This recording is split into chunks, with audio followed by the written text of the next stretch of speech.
Bom dia, queridos irmãos. Todos estão felizes por mais uma oportunidade que o Senhor nos dá de estar na sua santa casa? Estão também bem alimentados? Que bom. Hoje vai ser um dia muito especial. Nós vamos ter na parte da tarde, uma Santa Ceia com o pastor Benjamin. Então, para aqueles que já faz algum tempo que não fazem um lava-pés, a Santa Ceia vai ser uma oportunidade. Vale salientar que é sempre bom sanar todas as divergências, quer sejam grandes, quer sejam pequenas, porque nós entendemos que o lava-pés, a Santa Ceia, é como se fosse um rebatismo. Então nós teremos toda a parte da manhã, o início da tarde, para aqueles que sentirem que devem, talvez, sanar alguma coisa com alguém, para poder fazer isso de alma limpa e ouvir Jesus falar: não, vocês precisam só de lavar os pés, porque todo o restante já está limpo. Eu gostaria de estudar com vocês, nesta oportunidade, alguns aspectos da carta de 1 Pedro. Eu acredito que essa carta tem um conteúdo muito, muito relevante para nós, nos dias que vivemos, nesses momentos finais, e eu quero aplicar na parte final dessa nossa análise dessa carta, justamente para o relacionamento, uma vez que nós estamos estudando sobre famílias do céu na terra. No dia 18 de julho de 64, houve um episódio muito importante, não só para a história secular, mas esse episódio deixou profundas marcas no cristianismo, até certo aspecto negativo. Entretanto, também fez com que o cristianismo amadurecesse muito. Foi quando Nero, em meio aos seus desvaneios, ateou fogo na cidade de Roma.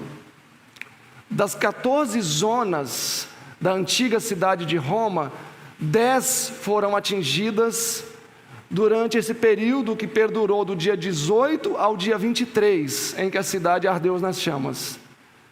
E destas 10 que foram atingidas, 3 foram completamente dizimadas.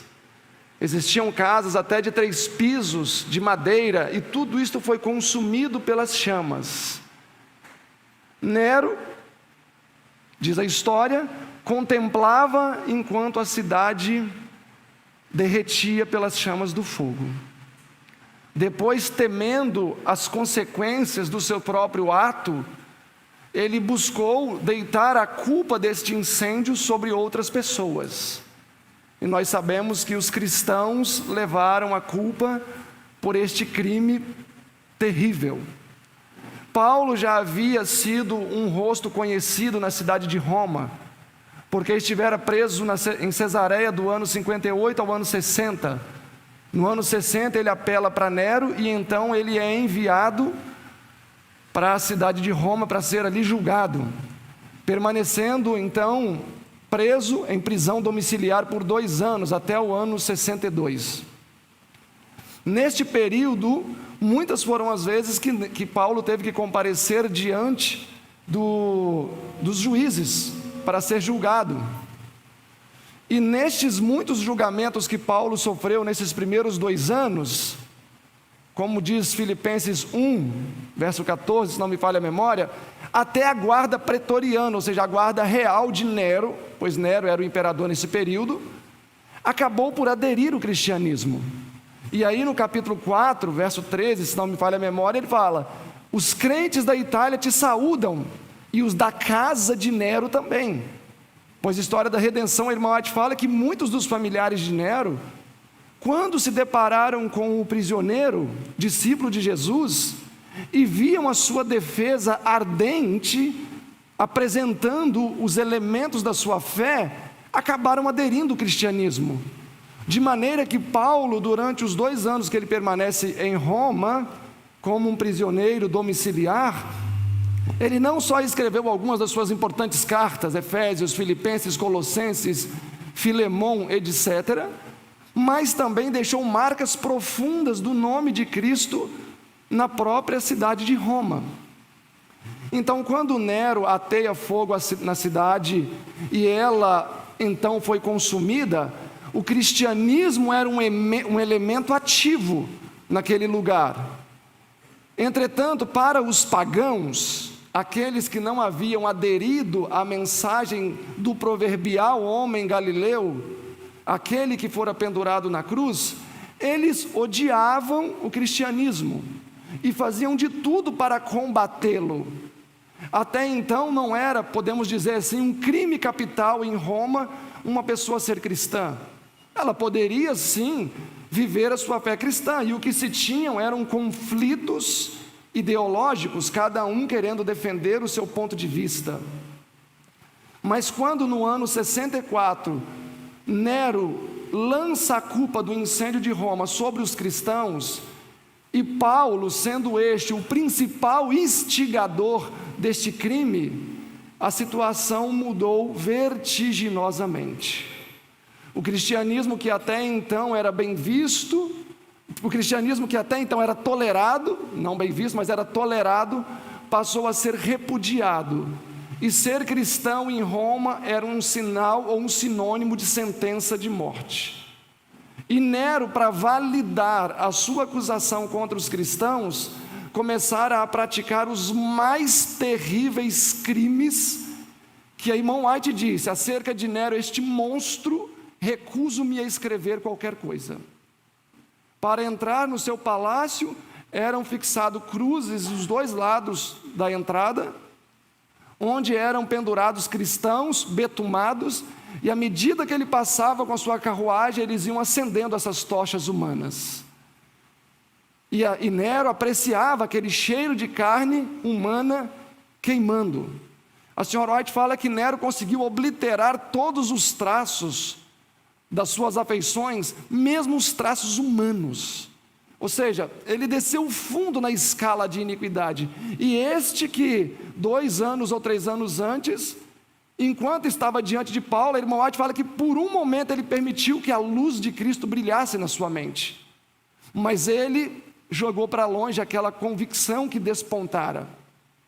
Então, mesmo Nero foi impactado pela luz do Evangelho, assim como Pilatos, mas ele preferiu seguir na senda dos seus próprios caminhos.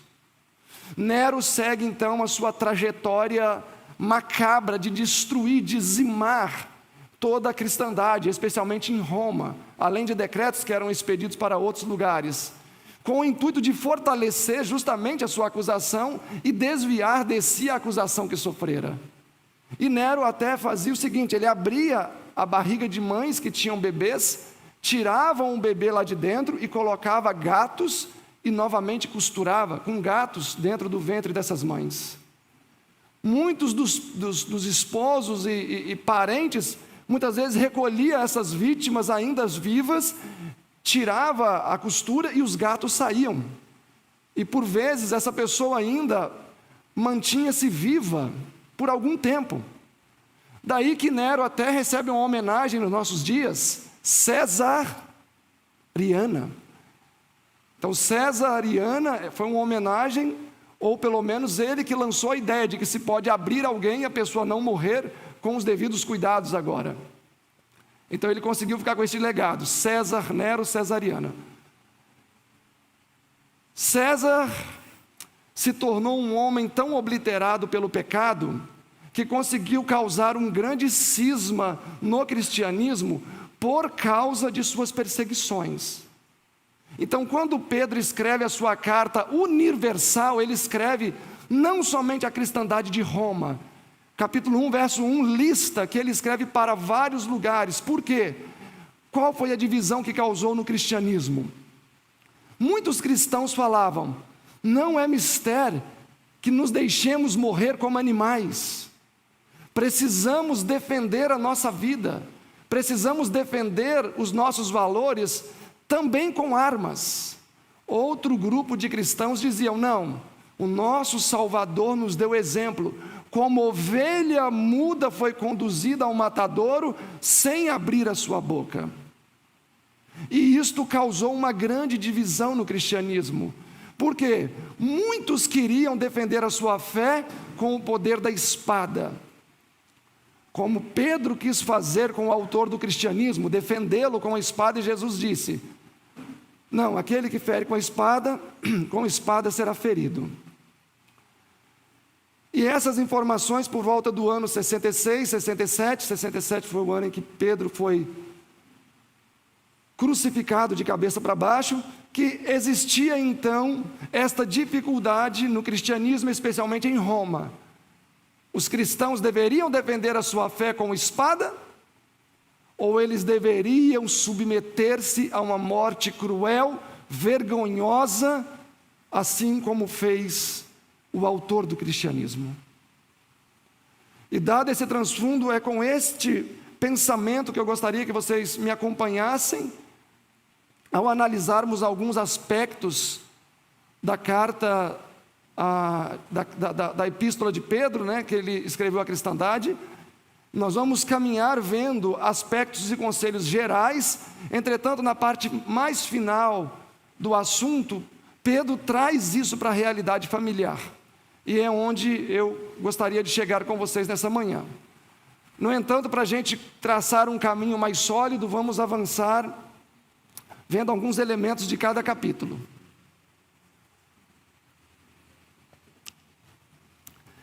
Capítulo 1, versículo 3 diz: tenha em mente que Paulo está escrevendo para consolar, para admoestar, para trazer esperança, para trazer orientação, para trazer instrução. Tudo isto são objetivos desta carta a uma cristandade que neste momento precisava de todos esses elementos. 1:3: bendito seja o Deus Pai de nosso Senhor Jesus Cristo, que, segundo a grande misericórdia, nos gerou de novo para uma viva esperança. Elemento importante, uma viva esperança, pela ressurreição de Jesus Cristo dentre os mortos. Então a ressurreição de Jesus traz esperança para uma herança incorruptível, incontaminável, e que não se pode murchar, guardada nos céus para vós, que mediante a fé estáis guardados. Ou seja, ainda que vocês percam a vida, vocês estão guardados. Vocês devem ter esperança, porque a ressurreição de Jesus vos dará uma herança incorruptível e incontaminada, que mediante a fé estáis guardados no poder de Deus para a salvação, que já está prestes a se revelar nesses últimos dias, trazendo esperança, consolo. 6: em que vos grandemente vos alegreis, ainda que agora importa, sendo necessário que estejais por um pouco de tempo tristes com várias tentações. Por um pouco de tempo vocês estarão tristes, ou seja, ou a situação de perseguição vai mudar, ou vocês, a maioria, vão depor a sua vida como mártires. 7. 1 Pedro 1:6. Verso 7: para que a prova da vossa fé, esse texto muitas vezes é mal interpretado, para que a prova da vossa fé, que é muito mais preciosa do que o ouro. O texto não está dizendo que a fé é mais preciosa do que o ouro. O texto está dizendo que a prova é mais preciosa do que o ouro. Então, se alguém chega e fala assim para você: fulano, você gostaria de sofrer uma desgraça terrível na sua vida para você fortalecer sua fé, ou você quer ganhar 50 quilos de ouro? Gente, humanamente falando, todos nós vamos preferir, ou quase todos, né? Quase todos nós vamos preferir os 50 quilos de ouro. Mas o texto está afirmando que as provas que refinam a fé têm mais valor diante de Deus e em resultados na nossa vida do que o próprio ouro. Verso 8: ao qual não havendo visto amais, referindo a Jesus, no qual não vendo agora mas agora crendo, vos alegrais com um gozo indescritível e glorioso. Vos alegrais. Irmãos, se nós estivéssemos passando pela mesma situação que os cristãos na Itália estavam passando em Roma, e alguém falasse assim: olha, você deve ficar alegre, feliz, não daria vontade de falar para o indivíduo: olha, você não sabe o que nós estamos passando. Mas por que Paulo fala que nós deveríamos nos alegrar, Harif, diante das provas? Porque na verdade, quando sofremos prova, mas nós vamos ver daqui a pouco, não por nossas próprias iniquidades, mas quando sofremos provas, Deus está ministrando algo mais valioso na nossa vida do que o ouro. É na fornalha da aflição que os verdadeiros servos de Deus são fundidos, são preparados. É o que diz Malaquias 3:3: e assentar-se-á como fundidor de prata, e purificará os filhos de Levi. Olha aí o capítulo 1, verso 13: portanto, cingindo os lombos do vosso entendimento, sede sóbrios, e esperai inteiramente na graça que se vos ofereceu na revelação do amor de Jesus. E aí o verso 17, vamos dar um pulinho aqui, diz que vocês devem viver como peregrinos. Ou seja, todas as provas que vocês estão enfrentando são provas passageiras, são provas temporárias. Daqui a pouco vocês vão sair dessa situação, ou por libertação, ou por morte, mas vocês vão sair dessa situação. Vamos dar um pulinho para o capítulo 2 agora, verso 11: amados, peço-vos como a peregrinos e forasteiros, que vos abstenhais das concupiscências carnais que combatem contra a alma, tendo o vosso viver honesto entre os gentios, para que, naquilo em que falam mal de vós, e os cristãos estavam sendo acusados de quê? De ter incendiado Roma. Para que naquilo que falam mal de vós, como sendo malfeitores, glorifiquem a Deus no dia da sua visitação, pelas boas obras encontradas em vós. Então, em meio àquela situação horrível, onde sangue era derramado indiscriminadamente, os cristãos deveriam ter o quê? Boas obras. Verso 13, aí entra o tema do livro. E a propósito, o tema da nossa reflexão dessa manhã é submissão. E talvez um dos livros da Bíblia que vai falar de maneira mais eloquente, abarcante e profunda, é sobre submissão. E o verso 13 aparece já essa ideia: sujeitai-vos, pois, a toda a ordenação humana, por amor do Senhor, quer ao rei. E quem era o rei aqui? Nero. Então Deus está falando que a igreja deveria fazer o quê?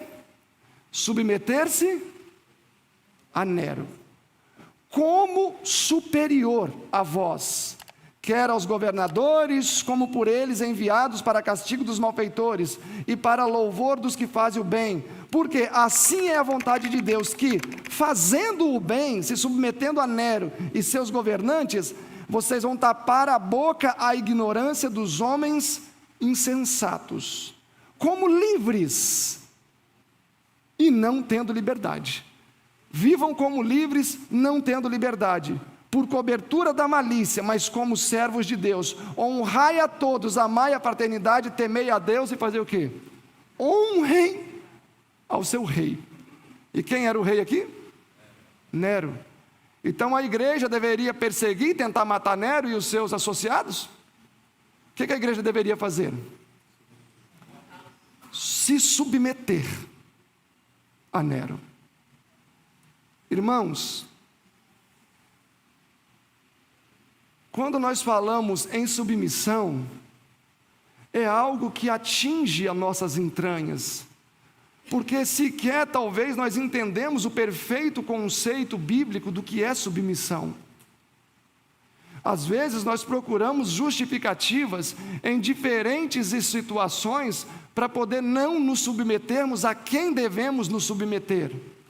mas a palavra de Deus expressamente afirma que nós deveríamos nos submeter, e mesmo que percamos a vida, não tem problema, vai perder a vida, mas que nós deveríamos nos submeter até mesmo aos homens maus.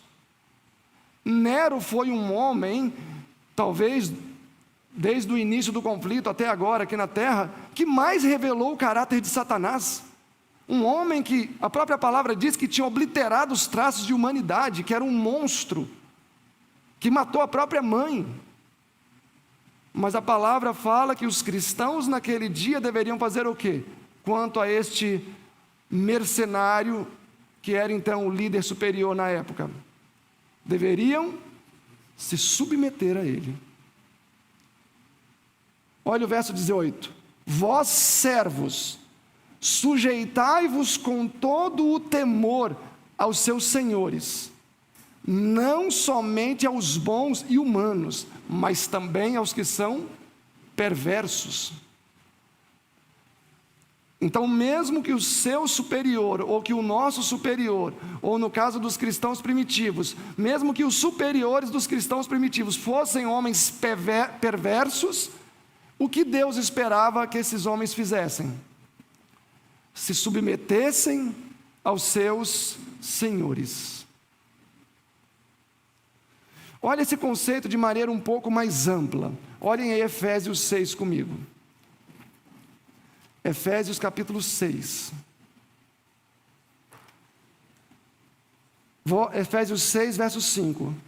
Vós servos, obedecei a vossos senhores segundo a carne, com temor e com tremor, na sinceridade do seu coração, como se vocês estivessem servindo a Cristo. Então, um subordinado deve servir ao seu senhor como se ele estivesse servindo a quem? Ao próprio Jesus. Verso 6.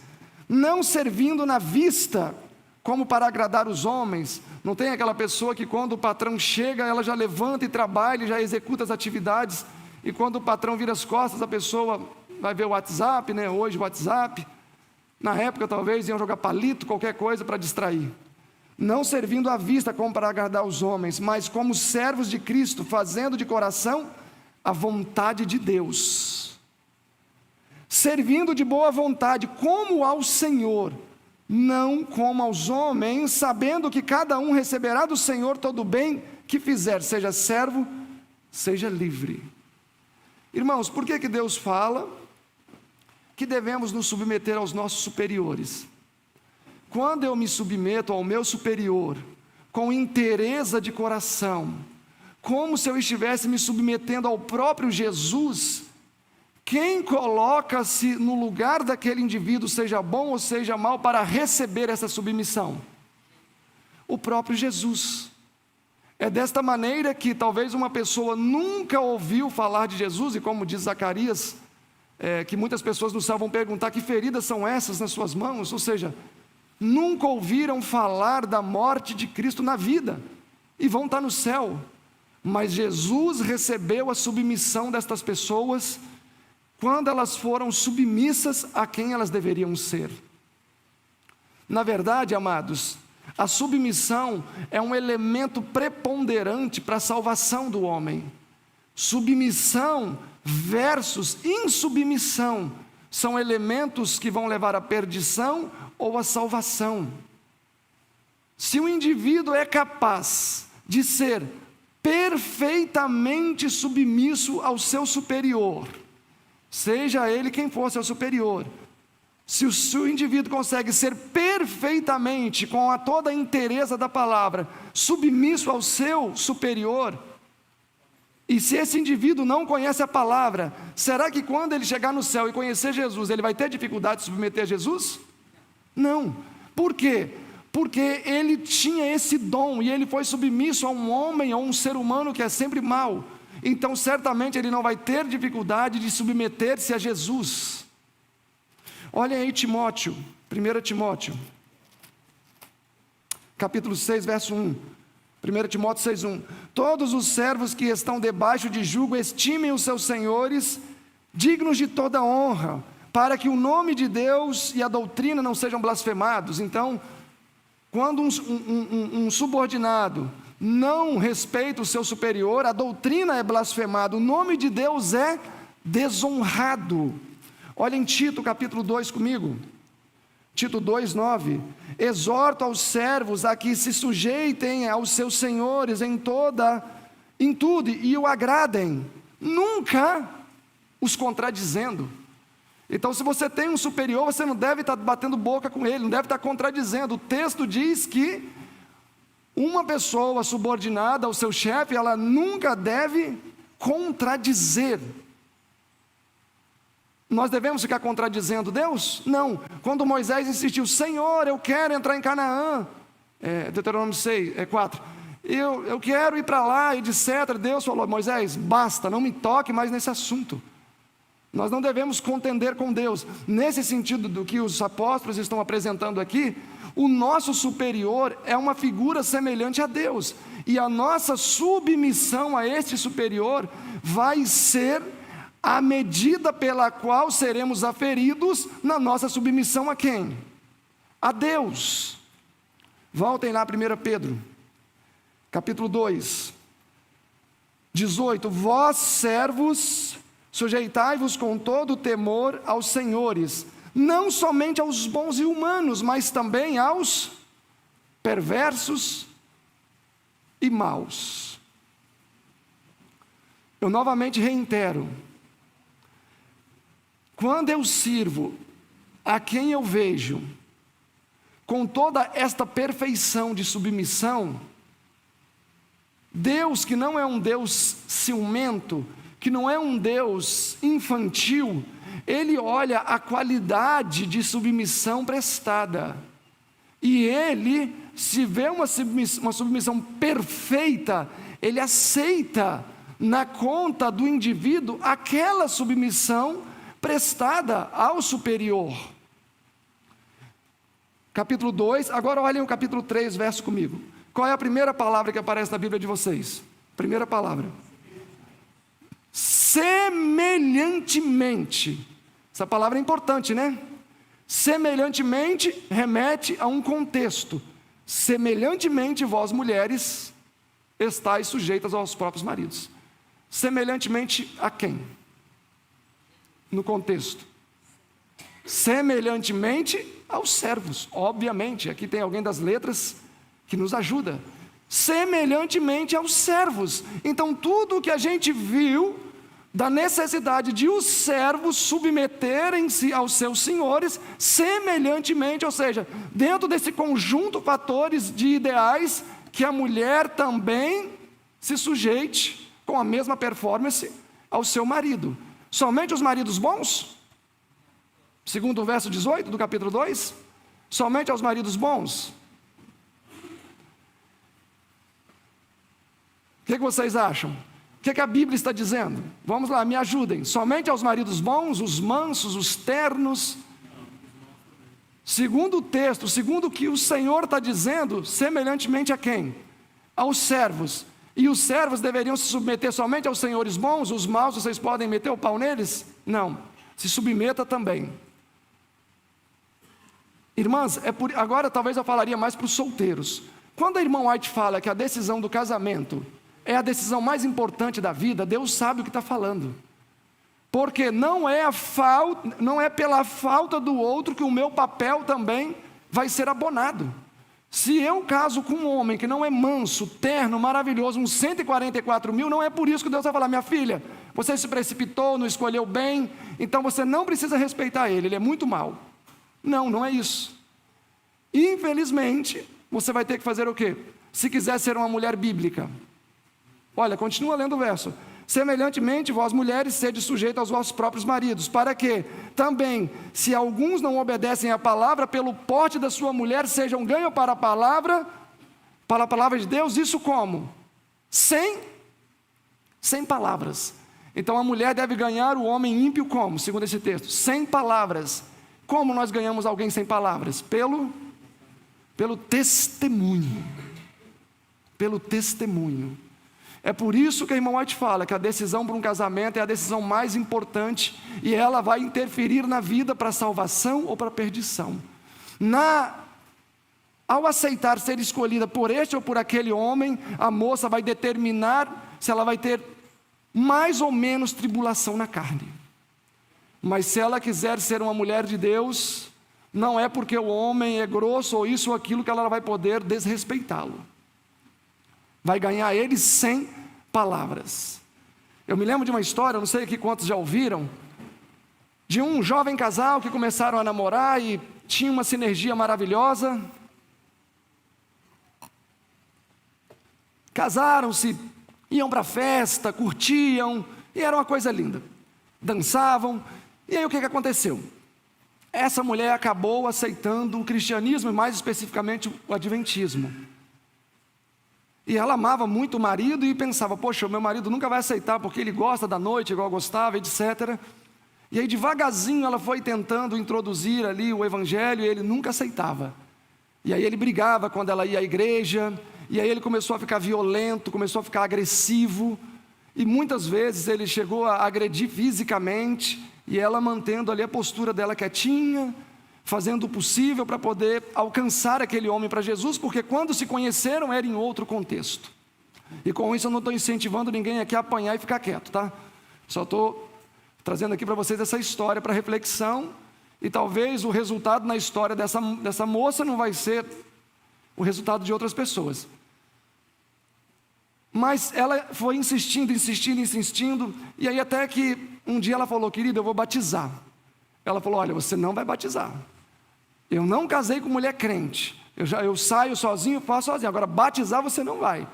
E ela insistiu que queria se batizar. E aí ela combinou com um pastor, né, o pastor da igreja onde ela ia de vez em quando aos cultos. Falou, pastor, eu quero me batizar, mas o meu marido falou que se eu for me batizar, ele vai vir, vai matar eu e o pastor no tanque batismal, que daqui a gente não sai vivo.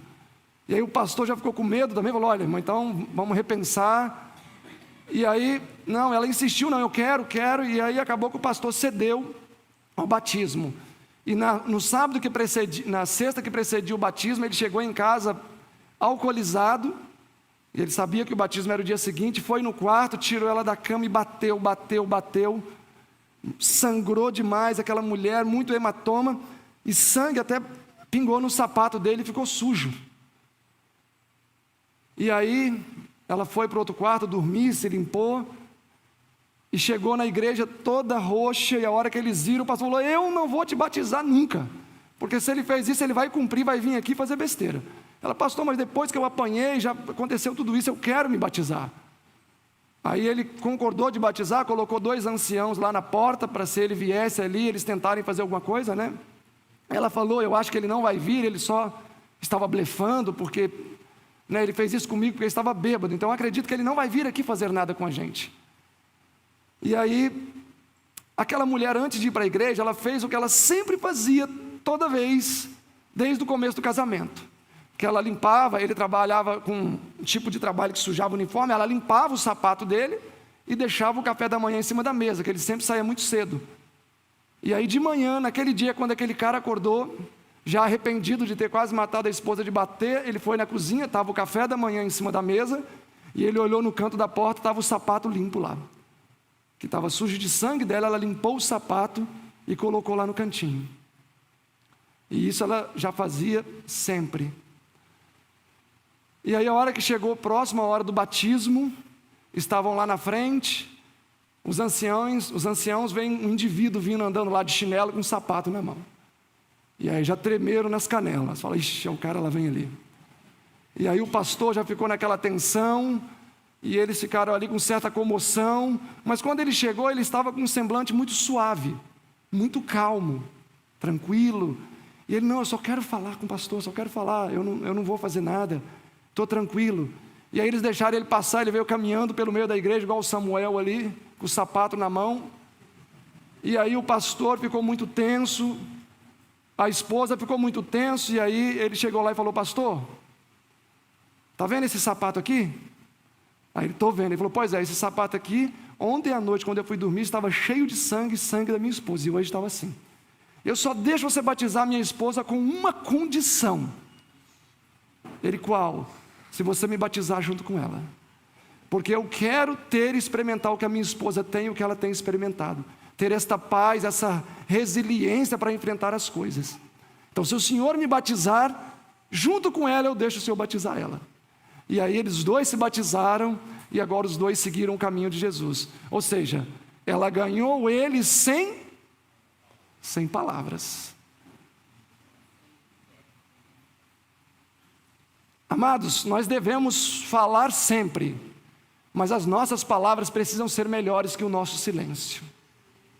Se as nossas palavras forem melhores que o nosso silêncio, se forem ter um poder mais penetrante, mais restaurador, devemos falar.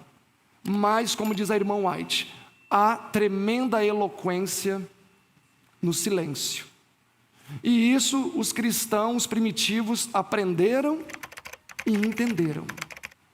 Eles entenderam que pela força eles seriam dizimados. Pela força talvez nós não estaríamos aqui hoje professando o cristianismo. E a igreja então decide submeter-se ao poder esmagador de Roma. E aí começou a acontecer um efeito extraordinário. Qual efeito começou a acontecer? Quando matava um, surgia dois. Quando matava 5, surgia 10. De maneira que o grande conflito relata, um livro histórico, que o sangue do mártir se tornou o quê? Semente. Quanto mais Roma matava cristão, mais cristão surgia. Chegou o ponto de eles falaram, não tem como. Se a gente continuar matando esses cristãos, o mundo inteiro vai se tornar cristão. E aí tiveram que tomar outro caminho para alcançar os seus objetivos. Eu me recordo da história, quando em Esmirna, um grupo de cristãos foram ser sentenciados. 7 cristãos. E a sentença deles foi num lugar gélido, eles tiveram que entrar em água até a altura do peito e ficarem ali até morrerem congelados de frio. Ou desistirem daquela morte, saírem e poderiam pegar as suas roupas e ir embora. E ali permaneceram cantando, 7 homens dando a vida por Jesus. Sim, 7 homens depondo a sua vida por Jesus. E aí o capitão daquele grupo de soldados que estava ali, vê um homem levantando a mão, e aí ele dá permissão para o homem se aproximar e falar, eu renuncio à minha fé. Pegou a sua roupa e foi embora. E ninguém entendeu quando o capitão começou a tirar a roupa dele, e perguntaram, capitão, o que você vai fazer? Viemos matar 7 homens, e 7 homens serão mortos. Ele foi e ocupou o lugar daquele 7º. Ou seja, o testemunho e os louvores que aqueles homens cantavam, submetendo-se à sorte terrível, tocou o coração daquele homem. Então, quando Deus fala que é na submissão que nós nos recomendamos ao céu, é porque na submissão estamos mandando uma mensagem para o céu. Não somos uma ameaça. Não somos rebeldes. E você, mulher, pense o seguinte: já imaginou? Deus aceita a sua submissão ao marido como a ele. Então todo ato de carinho, submissão, e agora é claro que eu não vou entrar nesse tema, porque eu quero acreditar que todo mundo sabe aqui que se o marido quer ter relação sexual antibíblica, que eu não estou falando disso, se o marido quer atropelar sua individualidade, eu não estou falando disso, eu estou falando da nossa submissão para com Jesus. Esta submissão que temos para com Jesus é a submissão que Deus espera que a mulher tenha para com o marido. E com isso, quem coloca-se no lugar do marido, sendo ele bom ou mal? Jesus aceita essa submissão. Então vejam bem, se o seu marido é bom, o testemunho é grande. Se ele é mau, o testemunho é maior. Porque Deus vai olhar e vai falar, olha, se esta mulher se submeteu a este marido dela, que é ruim, que é mau, eu quero ela como uma líder aqui em cima. Porque certamente vai ser uma pessoa com grande capacidade de assimilar o reino de Deus. É por isso, amados, que nós precisamos entender que para termos esta experiência, o nosso coração precisa estar limpo. Em que sentido? Eu não posso estar sendo um depósito de rancores do passado. Na nossa vida temos que olhar mais para o para-brisa do que para o retrovisor. O retrovisor não é direção, o retrovisor é referência. Direção é para-brisa, por isso que um é grande e outro é pequeno. O que passou, passou, é referência. E eu continuo olhando para frente. Direção. Aqueles que querem ter esta experiência de entrega, primeira coisa que precisa fazer, limpar completamente o coração. Deixar todas as mágoas existentes para trás. Uma coisa simples chamada perdão. A falta do perdão é um gatilho sempre armado, que a todo momento dispara. A todo momento dispara. Eu preciso eliminar esse gatilho. E isso acontece quando eu perdoo de coração. Vocês acham que os cristãos primitivos não tiveram que perdoar Nero? Pelo tanto de criança que ele matou? Ele pendurava as crianças nas forcas e as crianças ficavam balangando lá igual um boneco. E forçava os pais a ficarem assistindo essa cena horrorosa. Imagina só, pegar uma criancinha pequena, pendurar e ficar balançando ela e os pais assistindo aquilo ali. Mas Pedro insta com eles, deixa essas coisas para trás. Limpa o coração, submeta-se. Pois, quanto mais vergonhosa for a morte de vocês, maior vai ser o galardão. E o próprio Pedro desfrutou disso, ficando feliz quando foi sentenciado a ser crucificado de cabeça para baixo, aumentando ainda mais o sofrimento, a dor, o desconforto desse tipo de morte. Quando nós temos o coração limpo, já caminho para o final, quando nós temos o coração limpo, nós conseguimos discernir as coisas. Nós conseguimos discernir as coisas. Quando o nosso coração é nublado, quando gestamos maus pensamentos, quando a quem está perto de nós, fica uma névoa na mente, a gente não consegue discernir bem as coisas. É necessário ter perfeita clareza para que discernamos perfeitamente as coisas e vamos saber como nos colocar.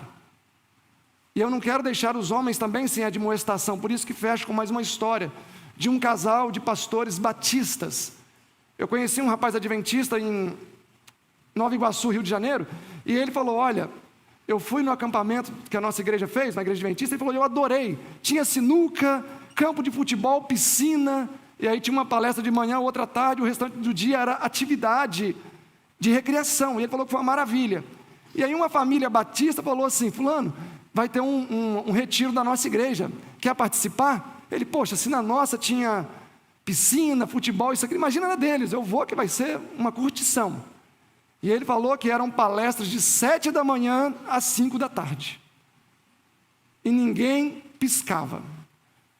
E ele relatou justamente uma das palestras principais, que tinha lá no palco, lá no altar, lá no púlpito, um pastor, a sua esposa e um rapaz de 10, 12 anos, algo assim.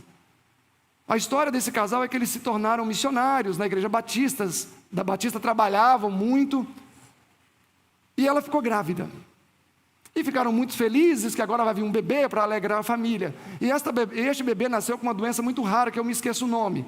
Mas o doutor pode me ajudar, é uma doença que a criança nasce toda deformada, mais parecido um monstro mesmo. Pode ter várias patologias, né? Mas a criança parecia um monstrinho, tanto que quando a mãe viu, ela já sabia que a criança poderia nascer com deformação. Ela rejeitou, ela teve nojo da criança, não queria pegar a criança, porque a criança era muito, muito deformada. E ela rejeitou a criança. E aí, com insistência, o médico falou, olha, ela não vai sobreviver muito tempo, então vamos ver o que é que faz. Aí a mãe, com muito custo, não olhava, deixou amamentar e foi cuidando. E o médico falou, olha, ela não tem como sobreviver por mais de 4, 5 meses. E aquela criança chegou aos 5 meses. Com 8 meses teve alta. A criança chegou a 1 ano. A criança chegou a 2 anos. E agora a mãe já não odiava mais aquela criança. Na verdade, pelo fato daquela criança ser praticamente uma extensão dela, de tanta dependência, ela se apegou àquela criança. Porque era como se fosse a segunda vida dela. Porque sem todos os cuidados que ela tinha que dar, a criança realmente morreria muito rápido. E ela se apaixonou muito por essa criança. E a criança fez 5 anos e não morreu. Promessa de morrer com 8, fez 10 e não morreu. Fez 15 e não morreu. Fez 18 e morreu com 18 anos. E essa mãe entrou num estado de revolta tão grande, que ela criou um ódio, uma aversão tão grande a Deus, que ela xingava a Deus. Ela falando, eu odiava essa criança, depois que eu me apeguei a ela, você me tirou essa criança. E usava todos os adjetivos possíveis para poder apontar o dedo para Deus. E ela começou a beber, começou a fumar, começou a ir para a festa, e o marido acompanhando aquela situação. E teve vezes dela ir para festas e chegar só no outro dia, e ficar com homens nessa festa, tudo buscando fazer uma violência a quem? Todos os homens concordam que foi a Deus? Creio que sim. Mas quantos homens aceitariam esse opróbrio que não era contra si, mas contra Deus? Ou falaríamos como Samuel: ah, o povo me rejeita. Samuel, o povo não rejeita você, o povo está rejeitando a mim. E essa mulher continuou nessa vida devassa, ficando com homens na rua, até que uma vez ela saiu, ficou 5 meses desaparecida. Acabou se envolvendo com um traficante, foi morar com esse traficante, que era um rapaz até novo, e o marido ficou em casa. E aí acontece o seguinte, essa mulher fica grávida desse rapaz. E tem coisas que passam na cabeça de uma mulher que nunca ninguém vai entender. Complexo, nunca ninguém vai entender por muitas questões. E quando esta mulher viu que estava grávida, toda essa loucura foi dissipada, porque ela entendeu que Deus estava restituindo a ela o que tinha se perdido. E ela veio toda a sobriedade novamente. Ela, meu Deus, o que eu fiz nesses últimos meses, nesse último ano da minha vida? Meu marido, como é que eu vou voltar para ele agora, a pessoa que eu sei que eu amo? E aí ela falou, não, pelo menos eu vou pedir perdão a ele. Aí ela voltou para casa, e aí bateu na porta, ele abriu a porta, ela entrou. Aí ela falou, olha, você não precisa falar nada, eu não me lembro o nome dele, eu só preciso do seu perdão, porque você sofreu muita coisa que você não merecia. Eu só preciso que você me perdoe para que a minha consciência fique em paz e eu não morra com a minha consciência ferida. E aí ela falou que estava grávida, ele ouviu toda a história. Ela falou, olha, na verdade eu nunca quis te fazer nada contra você, é porque eu odiava Deus, eu queria atingir Deus, eu não suportava Deus. E a única maneira de atingir Deus era violentando o meu próprio corpo. E em contrapartida você sofreu essa violência. Mas eu preciso do seu perdão. E aí ele falou, quem é o pai?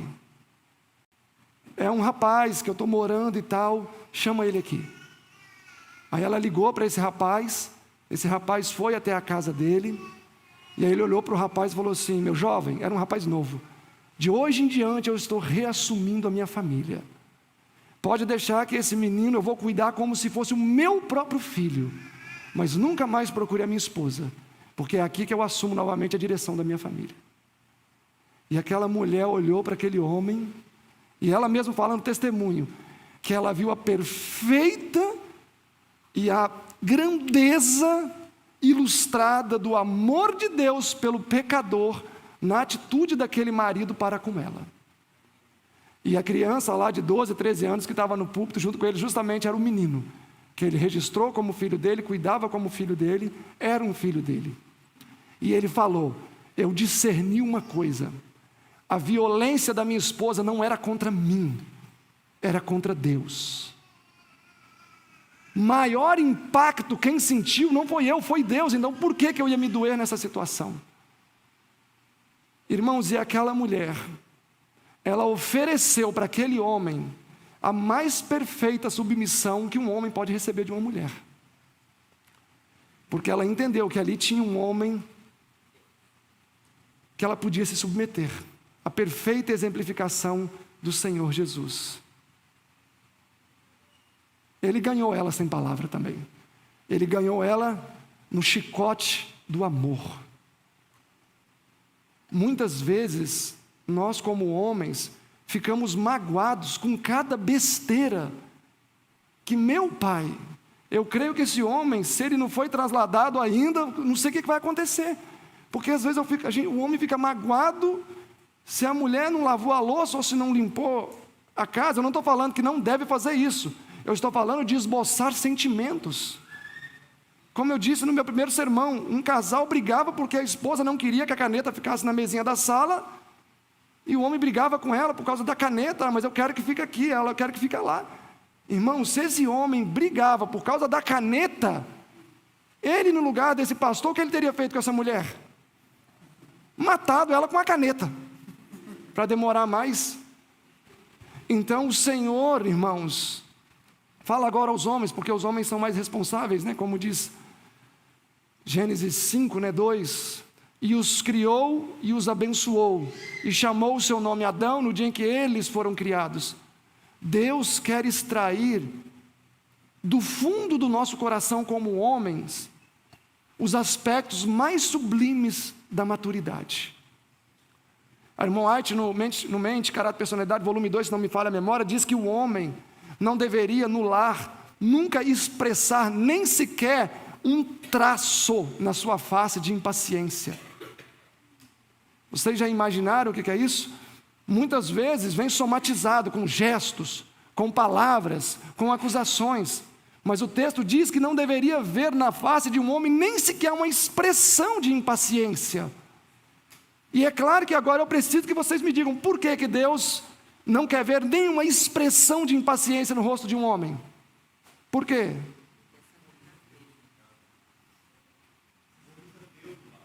Porque Ele é Deus dentro de casa. Quando Jesus expulsou os cambistas do lar, uma mulher viu Jesus de costas, como diz Vida de Jesus, e ela temeu. E quando Jesus virou e olhou para ela, o que ela viu? Sereno e suave. Irmãos, o homem é a representação de Deus dentro do lar. Deus não se irrita e não fica apontando o dedo para a nossa cara, no nosso rosto. Deus não se impacienta. Ah, mas é muito difícil. Olha, não há defeito que seja mais poderoso do que o poder de Deus na vida de uma pessoa. Sozinhos, talvez, nós não vamos conseguir superar nada, mas unidos a Deus, sim. Olhem o exemplo, o apóstolo Paulo. A irmã White fala no comentário bíblico, volume 7, página 1023, comentando Filipenses 1:23. Para mim o viver é Cristo e o morrer é ganho. Ela fala assim: Paulo alcançou a perfeita maturidade que um homem pode alcançar em Cristo Jesus. E aí, segundo aos Coríntios 13, diz que à medida que o ódio de uma pessoa se elevava contra Paulo, o que na mesma proporção se elevava? O amor por aquele indivíduo. E isto é simplesmente sobre-humano. Vocês já imaginaram? Quanto mais o Timóteo me odeia, um exemplo, a medida do ódio dele ser a medida do meu amor. O que eu vou fazer com esse ódio? Eu vou sufocar. Mas se à medida que o ódio dele aumenta, a minha distância também vai aumentar. Não foi isso que Jesus fez. Jesus, à medida que o ódio do homem aumentava por ele, um corpo me preparastes. Ele veio aqui. Ele nos sufocou com o seu amor. E o apóstolo Paulo fez isso. Quando na prisão em Filipenses, e ele foi colocado no cárcere interior, como diz o Ato dos Apóstolos, e a página 214 diz que o carcereiro colocou ele ali por vontade própria, no cepo, com as pernas e os pés pendurados, aumentando ainda a sensação de dor. O texto diz que ele queria ouvir urros e berros de pedidos de socorro. Ao invés de ele ouvir isso, ele ouviu cânticos e louvores. E na página 216 diz: o coração de Paulo e Silas era tão cheio do amor de Jesus que não havia espaço no coração deles para ódio ou rancor, nem mesmo contra o seu pior inimigo. Por isso que quando o carcereiro foi se matar, Paulo falou o quê? Não faças tal, estamos todos aqui. E o carcereiro diz: tragam fogo, eu quero ver que espécie de homem é esse, que paga o mal com o bem. E esta é a espécie de homens que Deus quer levantar aqui. Homens que permitam que Deus extraia dos seus corações os profundos tesouros do coração do Senhor Jesus. Eu concluo aqui a minha fala com um sincero desejo, meus amados, de que nós possamos seguir os exemplos dos homens da Bíblia, mas também seguir o exemplo daqueles que nos são contemporâneos. Vençamos pelo amor, ganhemos sem palavra.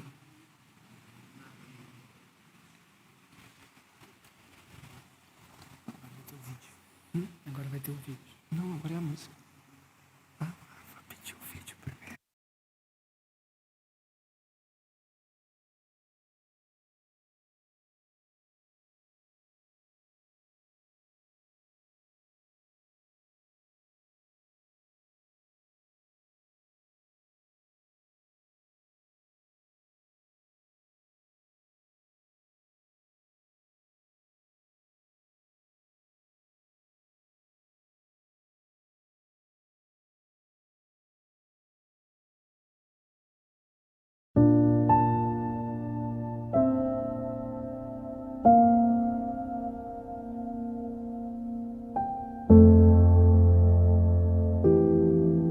No plantio da vida, sementes são lançadas e sonhos são cultivados.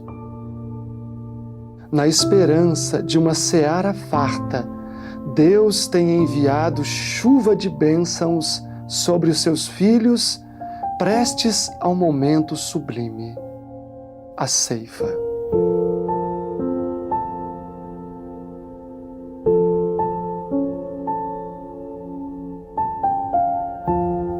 A água que cai sobre o solo, regando o solo que é revolvido para futuros plantios, é uma ilustração clara da obra que o Espírito Santo deseja fazer no nosso coração.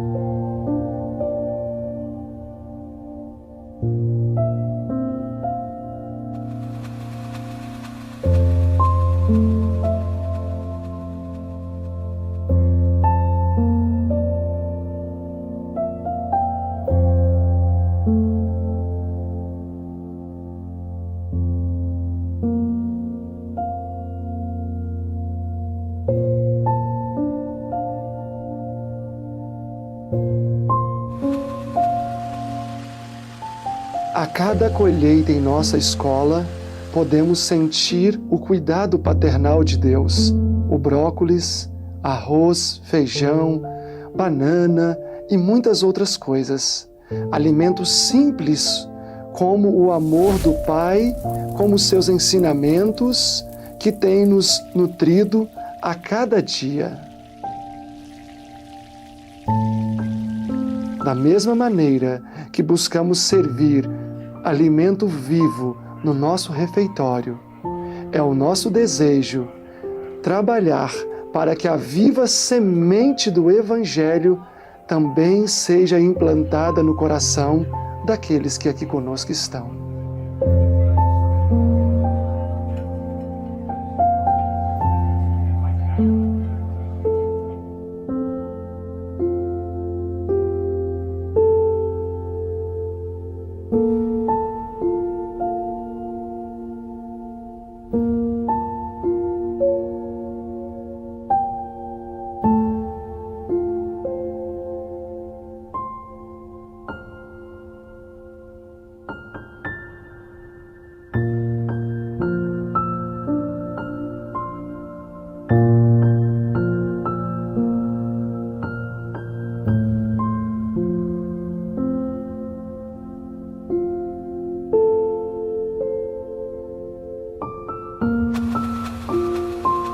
Enviando livros que contenham a verdade presente por correios, transportadora, caminhão, mas ide. A ajuda virá, mas não se espantem se for um povo desconhecido, somente ide.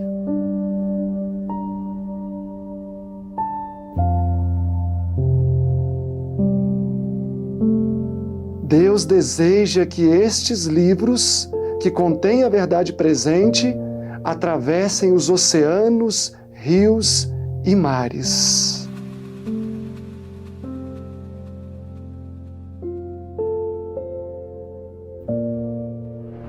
Cumprir o ID é uma missão imperativa para todo aquele que nasce neste mundo como um missionário, como um cristão.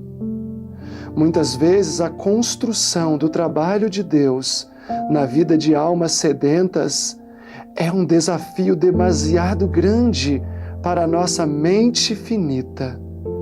E é aí que temos que contar completamente com a guia do Espírito Santo, pois Ele, o Espírito Santo, nos ajudará a construir todas as coisas, assim como Ele tem nos ajudado a construir os edifícios físicos desta escola, unidos com os nossos jovens, mas unido mais ainda ao nosso querido Deus, o qual tem nos dado forças para avançarmos com este sublime trabalho. Cumprir o ID certamente é algo desafiador, pois é na fogueira da aflição que somos fortalecidos e ensinados para que lutemos contra a fraqueza, o desânimo, pois a vitória em Cristo é certa, mas não devemos temer. A palavra diz que o ouro é purificado nas chamas.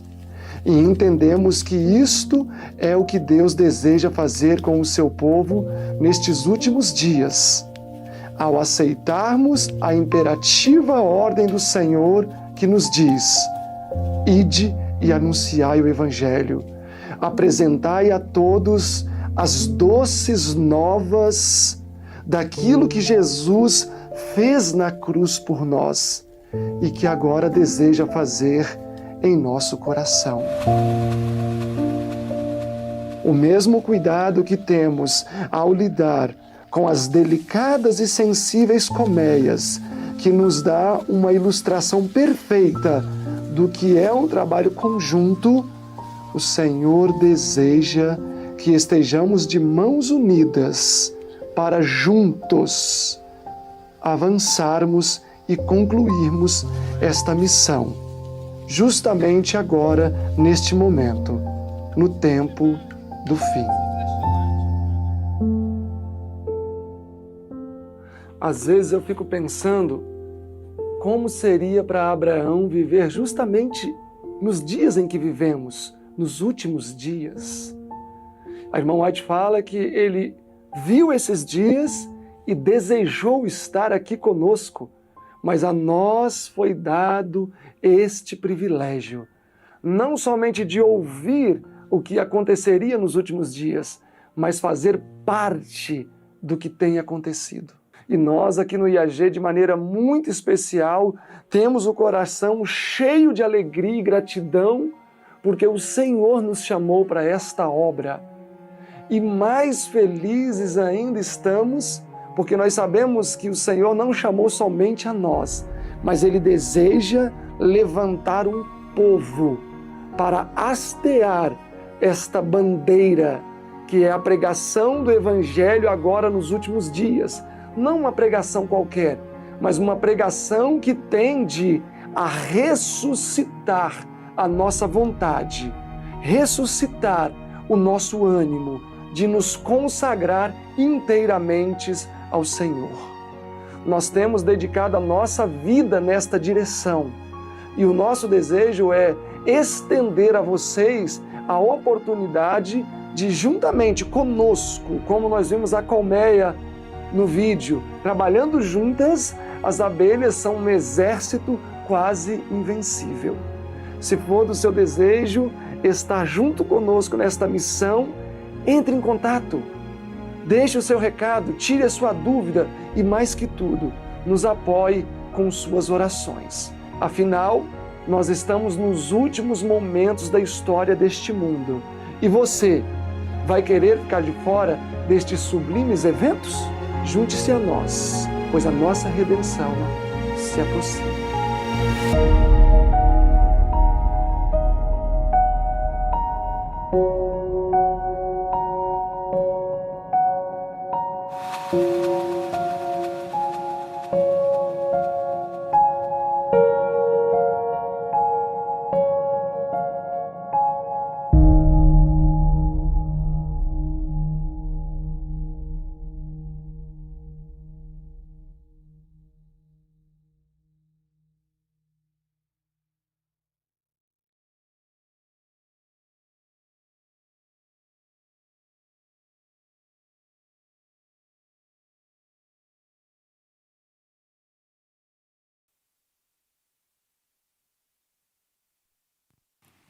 Testando, testando, testando. Aqueles que puderem, vamos nos colocar de joelhos para fazer uma oração?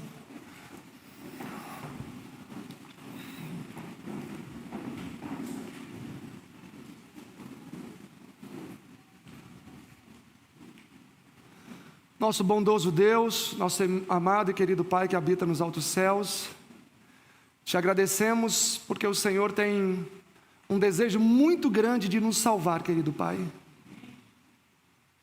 E é por isso que nos trouxestes aqui nesta manhã, para sabermos que na nossa submissão a Ti, ou a quem está imediatamente após nós, é a maior dignidade que uma pessoa pode ter, que a recomendará para o céu. Nos dê esse dom, querido Pai, nos dê esta virtude, nos dê este fruto do Espírito, para que com gozo nos submetamos àqueles que estão aqueles que estão acima de nós, para que depois possamos com ainda mais gozo sermos submissos a Ti. Continue conosco nos momentos que se seguem, que o Seu Espírito Santo não se afaste desta casa de culto. É o que pedimos em nome de Jesus. Amém.